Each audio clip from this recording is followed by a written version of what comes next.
So dear students, welcome to my channel Rekha Datta English classes. पिछले video में मैंने infinitive के बारे में आपको बताया था, जहां पर हमने सिंपल इन्फिनेटिव या नाउन इन्फिनेटिव कैसे सेंटेंस में काम करता है उसके बारे में हमने डिटेल में जाना। आज हम देखेंगे क्वालिफाइंग इन्फिनेटिव या जेरेंडियल इन्फिनेटिव कैसे सेंटेंस में काम करता है।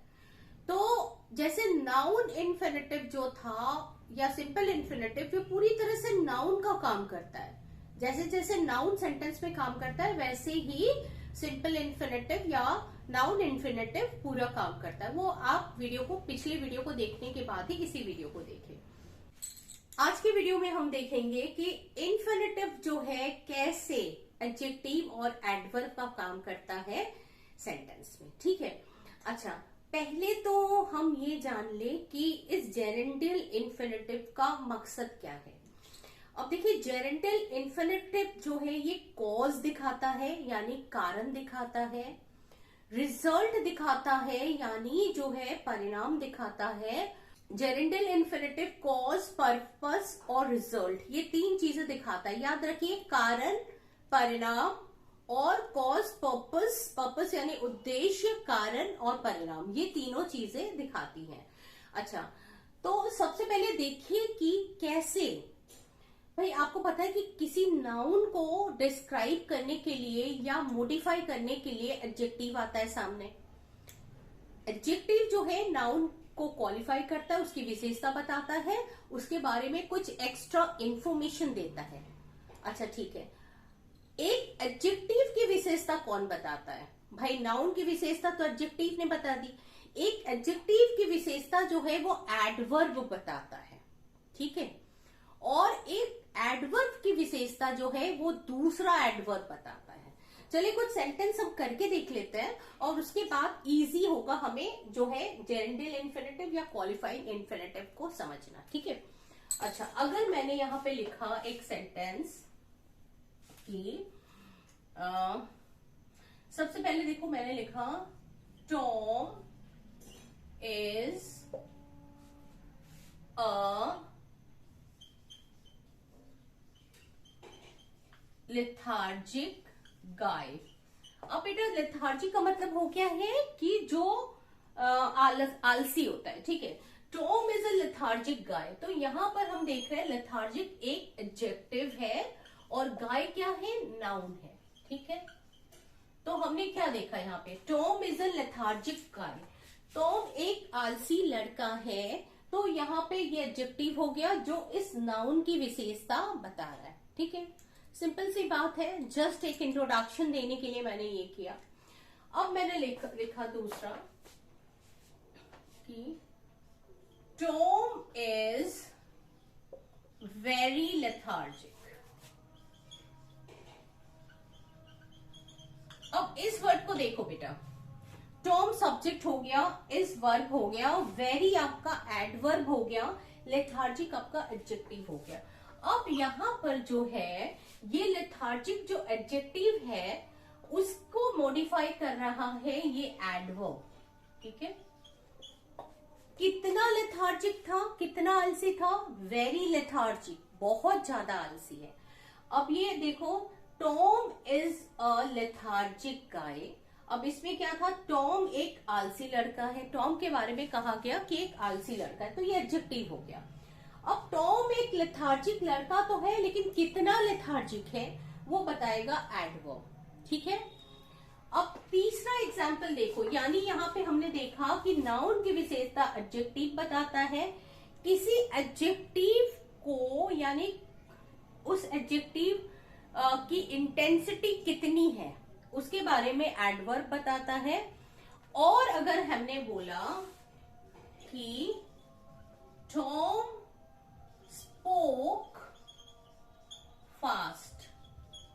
ठीक है, अब यहां पे देखो बेटा, टॉम हो गया सब्जेक्ट, स्पोक हो गया वर्ब, फास्ट हो गया एडवर्ब।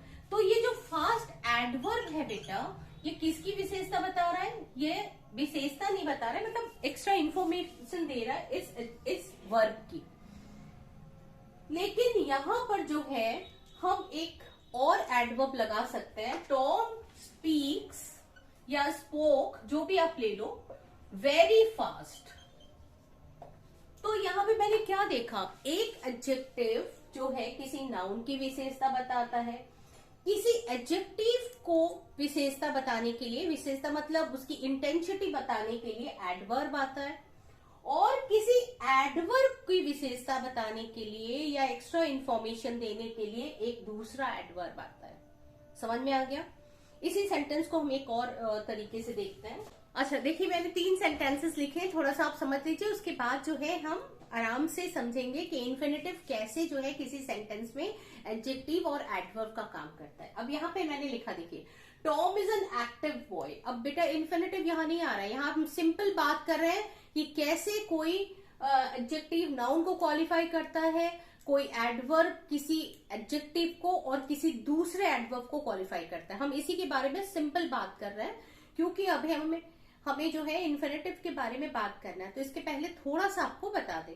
अब देखिए, Tom is an active boy. अब यहाँ पे क्या हो गया, Tom subject, is verb, an article, active adjective, ये बॉय नाउन। तो ये नाउन की विशेषता बता रहा है कि Tom is an active boy. ठीक है, टॉम इज एक्सेसिव एक्टिव। अब यहाँ पे क्या आ गया, टॉम सब्जेक्ट हो गया जो कि नाउन है, इज वर्ब हो गया, एक्सेसिव क्या हो गया, एक एडवर्ब हो गया जो बता रहा है कितना एक्टिव, एक्टिव हो गया एडजेक्टिव, और ये एडवर्ब हो गया, यानी ये एडवर्ब जो है ये एडजेक्टिव के बारे में बता रहा है कि टॉम अत्यधिक एक्टिव है। टॉम एक एक्टिव लड़का है, टॉम एक अत्यधिक बहुत ज्यादा एक्टिव लड़का है। ठीक है, तो ये एडवर्ब हो गया, ये एडजेक्टिव की विशेषता बता रहा है। नाउन की विशेषता एडजेक्टिव बताता है, एडजेक्टिव की विशेषता या उसको मॉडिफाई करता है एक एडवर्ब। अब ये देखिए, टॉम वर्क्स एक्सेसिवली फास्ट। अब टॉम जो है सब्जेक्ट हो गया, वर्क्स यानी काम करता है, अत्यधिक तेज। अब बेटा ये दोनों एडवर्ब हो गया। टॉम, अब बात किसकी हो रही है, टॉम वर्क्स एक्सेसिवली। ठीक है, अब ये फास्ट अभी हटा दे, तो टॉम काम करता है एक्सेसिवली, मतलब बहुत ही अत्यधिक रूप से, क्या, तेज। तो ये दोनों एडवर्ब जो है पास पास आ गया। समझ में आ रहा है? तो याद रखिए कि किसी नाउन की विशेषता एडजेक्टिव बताता है, किसी एडजेक्टिव को कोई एडवर्ब मॉडिफाई कर सकता है, और एक एडवर्ब को दूसरा एडवर्ब मॉडिफाई करता है। ये बेसिक चीज आप थोड़ा सा आप जान के, आप जानते तो है पहले से हैं। अब हम बात करेंगे कि क्वालिफाइंग इन्फिनेटिव कैसे काम करता है। ठीक है, यहाँ पर मैंने 8 एग्जाम्पल्स लिखे हुए पहले से, तो आज हम बात करेंगे कि कैसे 2 + V1 एक एडजेक्टिव का काम करता है। ठीक है, अब वो एडजेक्टिव का काम जब करेगा तो इसका मतलब है कि उसके पहले कोई नाउन जरूर आएगा, भाई उसी नाउन की तो उसके बारे में वो जो है इंफॉर्मेशन देगा। तो कभी कभी क्या होता है, एडजेक्टिव नाउन के पहले आ जाता है, और कभी कभी एडजेक्टिव जो है वो नाउन के बाद में आके उसको क्वालिफाई करता है। तो इस केस में जहां पर इन्फिनेटिव एडजेक्टिव का काम करेगा तो वो नाउन के बाद में आएगा। ठीक है, अब यहाँ पे हम देखते हैं एक एक सेंटेंस को कैसे एक इन्फिनेटिव यानी 2 + V1 जो है एक एडजेक्टिव का काम कर रहा है। तो फर्स्ट एग्जाम्पल हम लेते हैं, देखिए, there is no chair to sit on. अब यहाँ पे देखिए ध्यान से, there is no chair to sit on, इसमें देखिए एडजेक्टिव का काम कैसे कर रहा है। देयर जो है ये आपका हो गया प्रोनाउन, देयर सब्जेक्ट हो गया, फिर वर्ब हो गया इज, नो नेगेशन हो गया, नो चेयर। ठीक है, there is no chair to sit on. अब यहाँ पे देखिए, there is no chair to sit वाला जो भाग है ये एडजेक्टिव का काम कर रहा है, और इस चेयर की जो है उसको मॉडिफाई कर रहा है कि there is no chair to sit on. हम इस तरह भी कह सकते हैं, there is no empty chair to sit on, एक एडजेक्टिव इसके पहले भी लगा दे, चेयर के पहले, there is no empty chair to sit on, या there is no chair to sit. अब बेटा यहाँ पे ऑन जो मैंने लगाया हुआ है, इसमें आपको परेशान करेगा कि ऑन क्यों लगाए। तो ध्यान रखिए कि जब वर्ब इंट्रांजिटिव होता है तो वो अपने बाद एक प्रेपोजिशन ले सकता है। ठीक है, और जब वर्ब ट्रांजिटिव होता है तो वो अपने बाद एक ऑब्जेक्ट लेता है, ठीक है।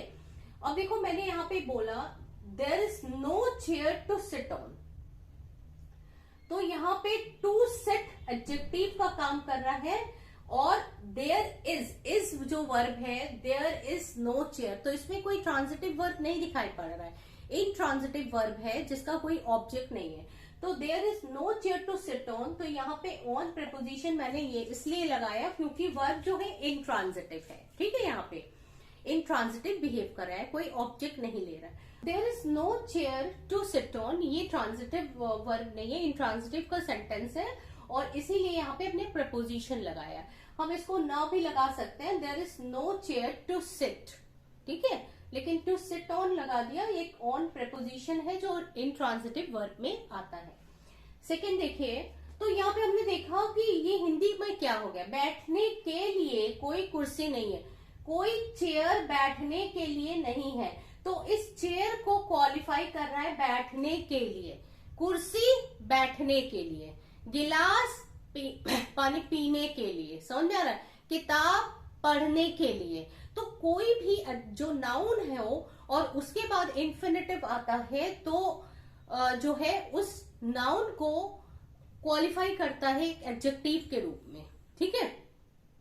कमरा रहने के लिए, समझ में आ रहा है, तो बच्चे खेलने के लिए, इस तरह हम कह सकते हैं। तो यहाँ पे there is no chair to sit on, बैठने के लिए, तो ये इतना पोर्शन जो है टू सिट ऑन जो है ये इस चेयर को क्वालिफाई कर रहा है, तो इसलिए टू सिट जो है एक इन्फिनेटिव है, यहाँ पर एडजेक्टिव का काम कर रहा है, ठीक है। अच्छा, अब आगे देखो, इस सेंटेंस को जैसा कि मैंने बोला कि हम इसको लंबा भी कर सकते हैं, कोई प्रेपोजिशन और भी जोड़ के। अगर हमने कहा there is no chair to sit on for the function, इसको भी हम आगे जोड़ सकते हैं।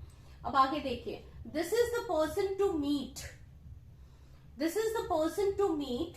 अब यहाँ पे देखो दिस इज द पर्सन, इस ये जो पर्सन है, पर्सन नाउन है, यहाँ पे this is the person, person की बात कर रहे हैं, पर्सन नाउन है। टू मीट जो है ये एडजेक्टिव है, इस पर्सन के बाद आया है तो ये एडजेक्टिव का काम कर रहा है। और हमने इसको, इस सेंटेंस को हम आगे बढ़ा भी सकते हैं कि this is the person to meet for the reservation, ठीक है। यही व्यक्ति है जिसको मिलने के लिए या जिससे मिलना है, किस काम के लिए, रिजर्वेशन के लिए। So this is the person to meet for the reservation, ठीक है, या this is the person to meet for my job. या फॉर वाला जो प्रेपोजिशन का जो एक फ्रेज आता है बेटा, वो क्या करता है कि वो सेंटेंस को आगे और बढ़ा देता है, ठीक है, और ये कारण बता रहा है, this is the person to meet for the party, या this is the person to meet for the admission. समझ आ रहा है मेरी बात।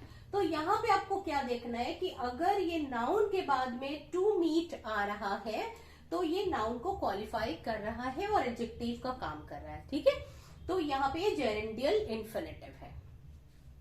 आई have no money to waste on, फिर देखो I have no money to waste on, अब फिर वही चीज हो गया, I have no money, money यहाँ पर जो है सेंटेंस में नाउन है, टू वेस्ट ऑन जो है आपका क्या है, ये एक इन्फिनेटिव है जो एडजेक्टिव का काम कर रहा है। और आपको पता कैसे चल रहा है कि ये बाद में इसके आ रहा है, I have no money to waste on, मेरे पास पैसा नहीं है खर्च करने के लिए, तो खर्च करने के लिए क्या, पैसा, तो ये यहाँ पे टू वेस्ट ऑन जो है एडजेक्टिव का काम कर रहा है। हम इसको बढ़ा भी सकते हैं, I have no money to waste on my friends, I have no money to waste on futile things, I have no money to waste on my birthday party, है ना बेटा।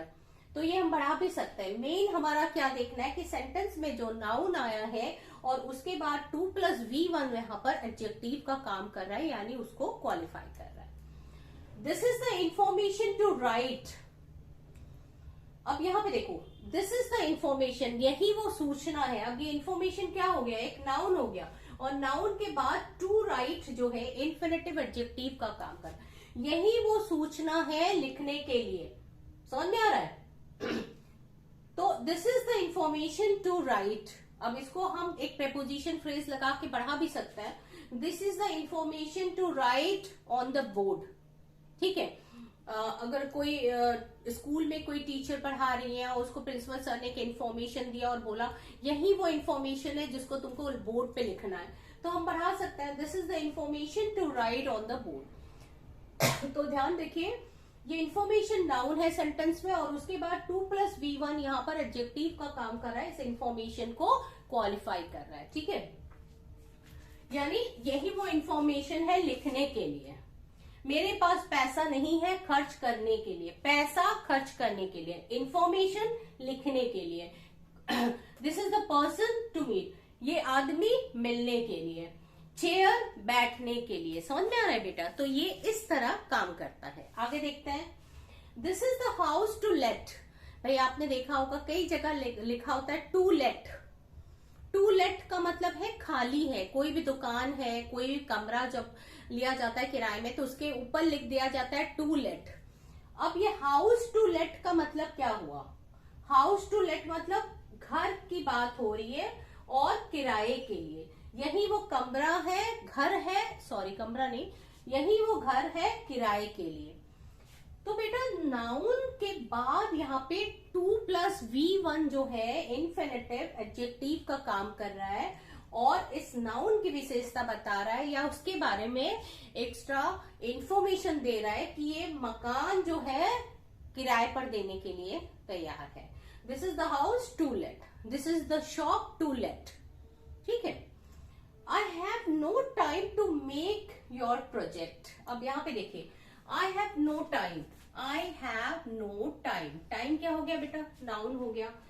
तो ये नाउन को कर रहा है यहां तक देखो, to make your project. To make तो इन्फिनिटिव है, लेकिन इसके साथ वो अपने साथ ऑब्जेक्ट ले रहा है।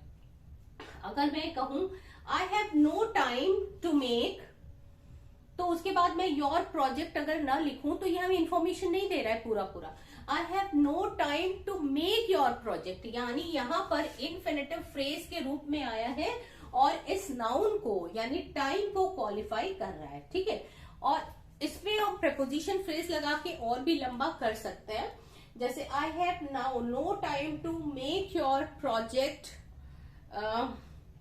For your school, for your school what you call I have no time to make your project for your school exhibition। ठीक है, अब ये देखो for your school exhibition एक prepositional फ्रेज है जो इसके बाद लगाकर मैंने क्या किया और भी बड़ा कर दिया। तो हमारा क्या हो गया? I have no time, यानी मेन क्लॉज में जो ये टाइम आया है इसको कर रहा है ये qualify to make your project for the school exhibition. इतना बड़ा आपका प्रेपोजिशन फ्रेज हो गया, ऑब्जेक्ट मिलाकर और प्रेपोजिशन फ्रेज मिलाकर। ठीक है, प्रेपोजिशन फ्रेज हमेशा प्रेपोजिशन से शुरू होता है। ठीक है, जैसे फॉर हो गया, ऑन हो गया, इस तरह से।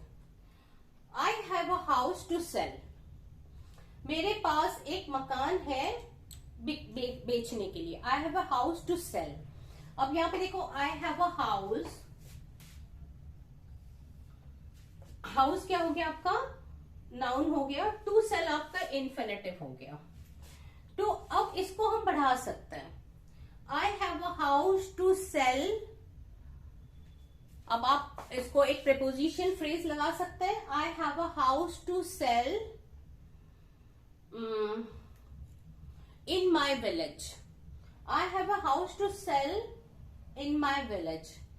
I have a house to sell to give money to my brother। अब जो भी होगा शुरू ये preposition से ही शुरू होगा आपका सेंटेंस। ठीक है, अच्छा आप देखिए, तो ये हाउस को जो है क्वालिफाई कर रहा है। टू सेल यहाँ पे सिर्फ इन्फिनिटिव है, आप टू सेल ऑब्जेक्ट नहीं ले रहा है, लेकिन preposition लगा के हम उसका ऑब्जेक्ट लगा सकते हैं।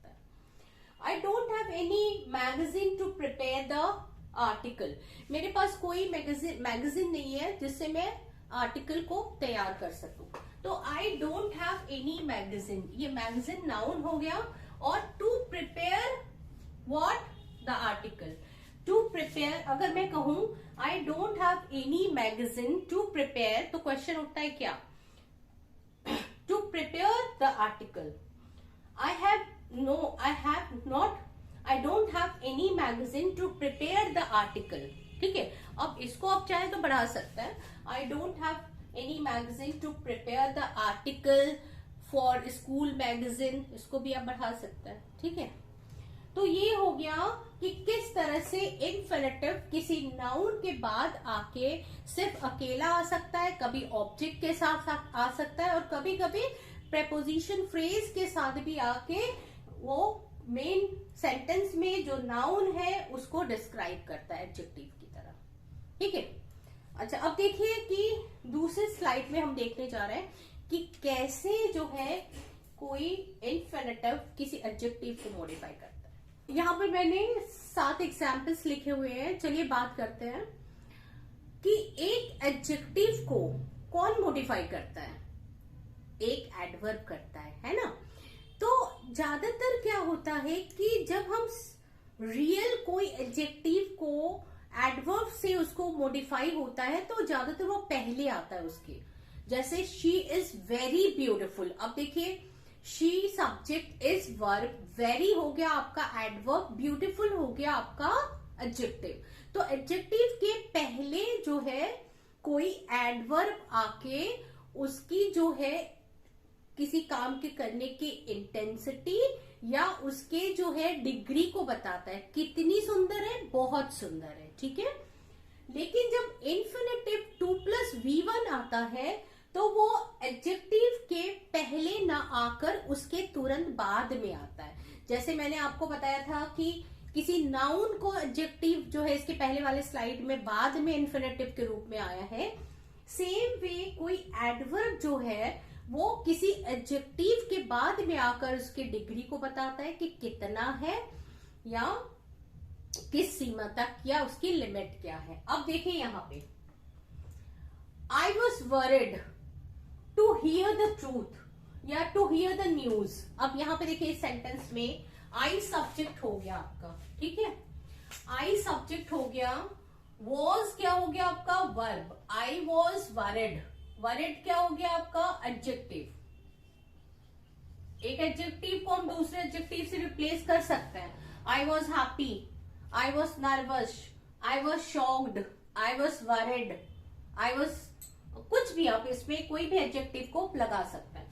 तो आई वॉज वरिड, तो ये हो गया सब्जेक्ट, वर्ब, एडजेक्टिव। और टू हियर, अब ये देखिए 2+V1 इन्फिनेटिव है, इस एडजेक्टिव के बाद में आके जो है काम किसका कर रहा है? एडवर्ब का काम कर रहा है। सुनकर, मैं चिंतित हो गया सुनकर, लेकिन एक क्वेश्चन आता है क्या?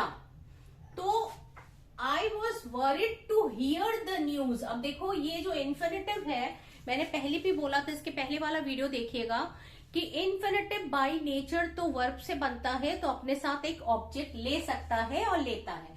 आई was worried to hear what, अगर मैं यहां तक द न्यूज न लिखूं और मैं कहूं कि I was worried to hear, तो मेरा सेंटेंस पूरा नहीं है।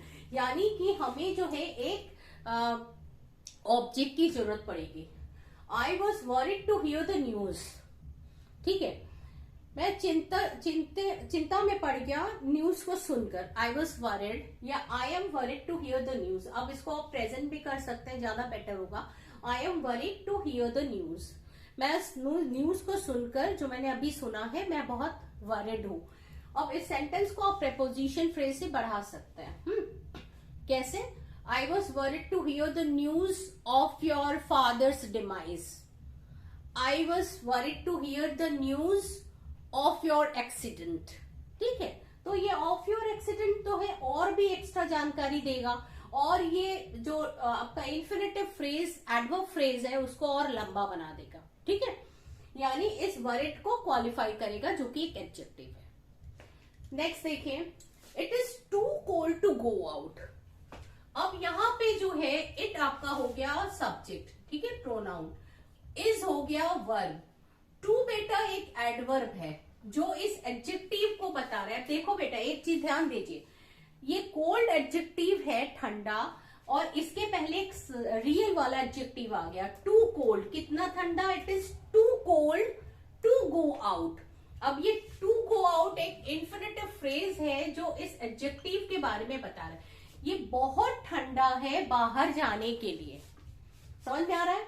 बहुत ठंडा है बाहर जाने के लिए। बाहर जाने के लिए मतलब इतना ठंडा है कि हम बाहर नहीं जा सकते। It is too cold to go out. I was too worried to hear the news.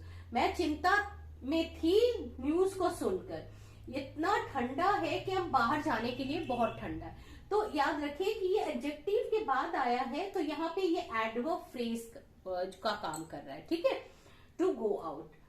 Number 3 देखिए, I am angry to find out the truth. अब यहाँ पे देखो, आई एम एंग्री, आई हो गया सब्जेक्ट, एम हो गया वर्ब, एंग्री हो गया एडजेक्टिव। मैं नाराज हूं, ठीक है, एडजेक्टिव। मैं नाराज हूं to find out the truth, सत्य को पाकर, यानी सत्य को जानकर, सच्चाई को जानकर मैं बहुत नाराज हूं। तो I am angry to find out the truth जो है बेटा, ये इन्फिनेटिव फ्रेज है, क्योंकि I am angry to find आपका इन्फिनेटिव है। अब ये इन्फिनेटिव फ्रेज का रूप ले रहा है, क्योंकि फाइंड आउट का मतलब खोज निकालना। एक ही शब्द इसको माना जा रहा है, फाइंड आउट। फाइंड आउट का मतलब जो होता है, ये एक फ्रेजल वर्ब है बेटा, और उसके पहले टू लगा है। टू फाइंड आउट मतलब जानकर। तो क्वेश्चन आता है क्या, द ट्रूथ यानी सच्चाई। तो मैं नाराज हूं जानकर सच्चाई, यानी सच्चाई को जानकर मैं नाराज हूं। अब इसको भी बढ़ाना चाहे तो बढ़ा सकते प्रेपोजिशन फ्रेज लगा के। I am angry to find out the truth about your marriage. हो सकता है कि किसी ने अपनी शादी की बात को छुपाई, और जब मुझे पता चला तो मैं बहुत नाराज हूं। क्या, नाराज हूं to find out the truth about your marriage. तो इतने से लेकर to find out the truth about your marriage तक हमारा इन्फिनेटिव फ्रेज है, जो कि एडवर्ब का काम कर रहा है और इस एडजेक्टिव को क्या कर रहा है, मॉडिफाई कर रहा है। आई am very happy, I am very happy, मैं बहुत खुश हूं। तो ये सेंटेंस में एडजेक्टिव आ गया, I subject, am verb, very adverb. एक एडवर्ब मैंने पहले लगाया है और एक एडवर्ब इन्फिनेटिव के फ्रेज के रूप में बाद में आया। आई एम वेरी हैप्पी, मैं हैप्पी क्यों हूं, टू मीट यू, तुमसे मिलकर। अब बेटा आपको एक चीज पता होना चाहिए कि एडवर्ब जो है वो उत्तर देता है क्यों, कब, कैसे, है ना। तो यहाँ पे मैं हैप्पी क्यों हूं, तुमसे मिलकर, है ना। तो ये एडजेक्टिव को ये जो है पूरा एडवर्ब फ्रेज जो है मॉडिफाई कर रहा है। मैं नाराज क्यों हूं, to find out the truth, सत्य को जानकर, है ना बेटा। अब यहाँ पे देखो, I am very happy to meet you. तो टू मीट यू क्या हो गया, ये इन्फिनेटिव फ्रेज हो गया जो एडवर्ब का काम कर रहा है। और प्रीपोजिशन फ्रेज लगा के आप कुछ भी इसको बढ़ा सकते हैं। अब ये वाला सेंटेंस देखिए, I am extremely excited to see you. I am, I subject, pronoun, am verb हो गया। एक्सट्रीमली यहाँ पर क्या हो गया, एक्सट्रीमली ऑलरेडी एक मैंने एडवर्ब जोड़ दिया। अब मैं एक्सट्रीमली को हटा के भी लिख सकती थी, I am excited to see you. तो मैंने इस एडजेक्टिव के पहले एक एडवर्ब सामने लगा दिया। आई एम एक्सट्रीमली एक्साइटेड, कितनी एक्साइटेड हूं, अत्यधिक, अत्यधिक एक्साइटेड क्यों हूं, तुमको देखकर, टू सी यू। अब एक्साइटेड क्यों का उत्तर दे रहा है, टू सी यू। तो ये एडवर्ब का काम कर रहा है, क्योंकि अगर मैं यू ना लिखो, सिर्फ लिखो I am extremely excited to see, तो क्वेश्चन उठता है क्या। तो यू एक ऑब्जेक्ट हो गया जो एक इन्फिनेटिव अपने साथ ले रही है। अब इसको जो है हम बढ़ा सकते हैं प्रीपोजिशन फ्रेज लगा के, I am extremely excited to see you in the party. या बेटा कभी कभी क्या होता है, जरूरी नहीं है कि आप प्रीपोजिशन फ्रेज लगाकर ही सेंटेंस को बड़ा करें।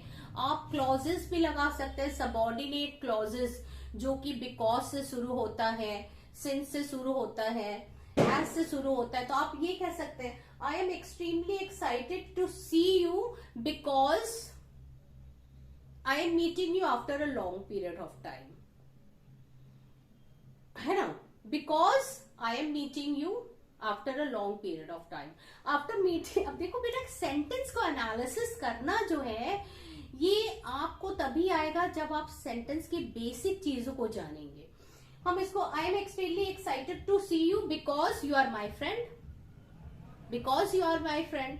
आई am extremely excited to see you as you are my friend. एक क्लॉज हमने सबऑर्डिनेट क्लॉज जोड़ दिया। जरूरी नहीं कि हर बार आप प्रेपोजिशनल फ्रेजेस ही जोड़े सेंटेंस को बड़ा करने के लिए, तो जो भी जुड़ेगा इसके साथ, to see you because you are my friend, तो सबको मिलाकर आपका प्रेपोजिशन फ्रेज बनेगा जो कि इस एडजेक्टिव को क्वालिफाई कर रहा है। ठीक है। Tom is shocked to see this sight. अब देखिए, टॉम हो गया सब्जेक्ट जो कि नाउन है, इज हो गया वर्ब, शॉक्ड क्या हो गया बेटा, शॉक्ड हो गया एक adjective.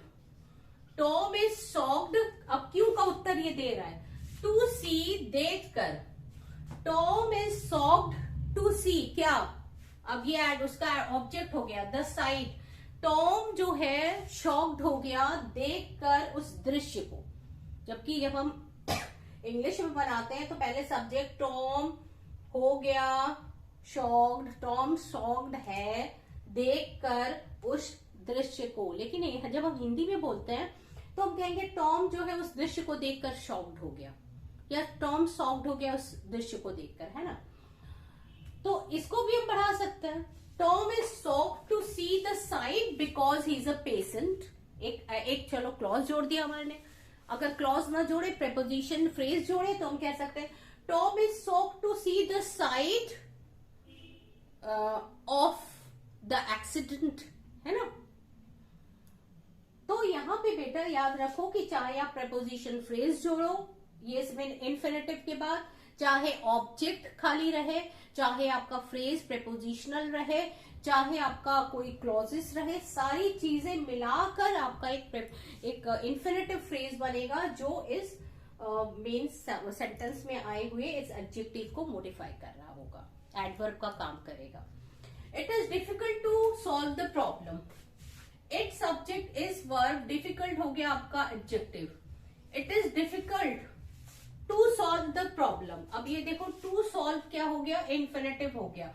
It is difficult to solve क्या, द प्रॉब्लम।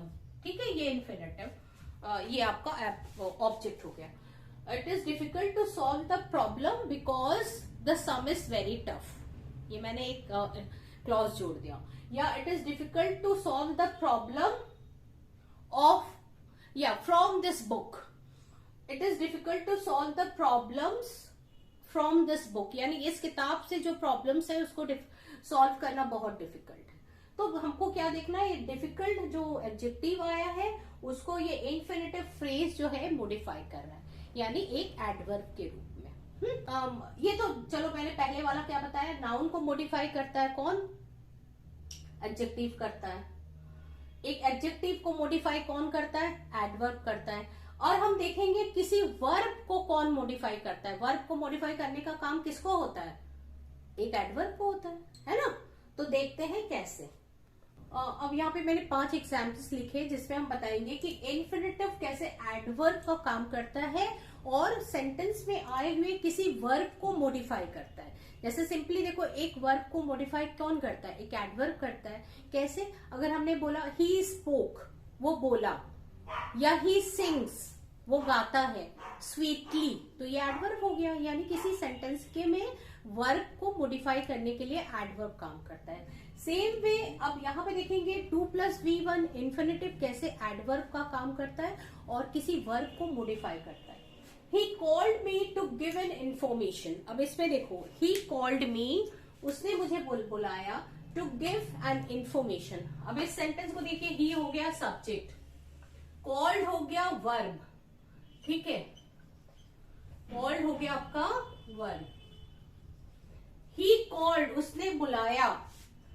अब अगर हम कहते हैं नॉर्मली ये ट्रांजिटिव वर्ब है तो इसीलिए ऑब्जेक्ट ले रहा है मी। ही वो कॉल्ड किसे, मुझे। ही कॉल्ड मी, आपको पता है ऑब्जेक्ट ढूंढने के लिए हमें क्या और किसे पूछना पड़ता है वर्ब से। और तभी वो वर्ब जो है ट्रांजिटिव होता है और उसका उत्तर हमको अगर मिल जाता है तो वो ऑब्जेक्ट है।